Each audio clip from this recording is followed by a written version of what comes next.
As violence moves closer to Baghdad, President Obama and congressional leaders agree he does not need their permission to take some military action in Iraq. But they still don't agree on the best way to respond.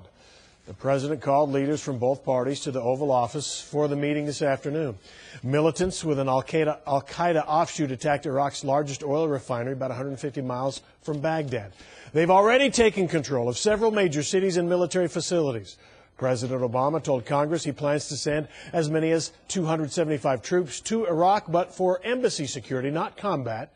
Republicans are putting some of the blame on the president, saying he pulled troops out too quickly. Democrats aren't eager to get bogged down in the fighting. Residual U.S. troop presence could have assisted Iraqi forces in their continued fight against al-Qaeda. It could have provided a platform for greater diplomatic engagement and intelligence cooperation with our Iraqi partners. I do not support in any way putting our men and women in the midst of this civil war in Iraq. It is not in the national security interest of our country.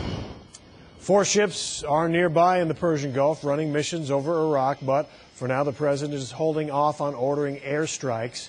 Since the violence began to spread, some analysts have speculated the uncertainty could push up oil prices.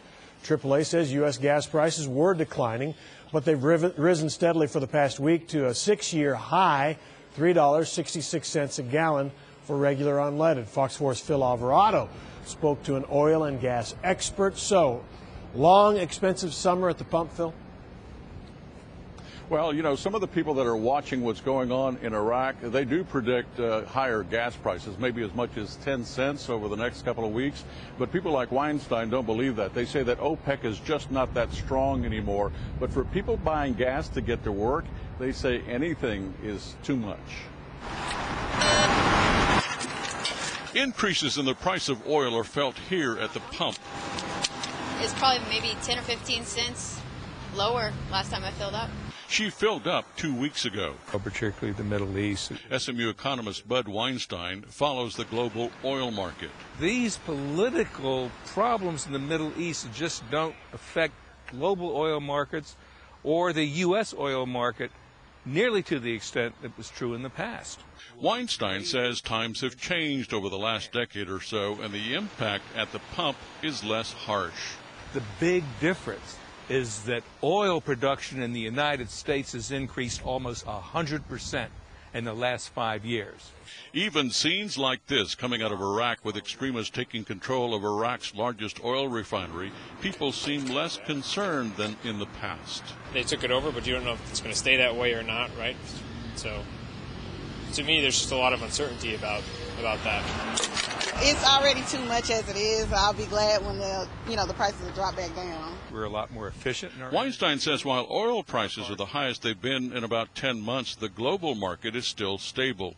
He says the national average on gas prices is up about 6 cents a gallon over the last year, but he understands why people are afraid that they might go higher.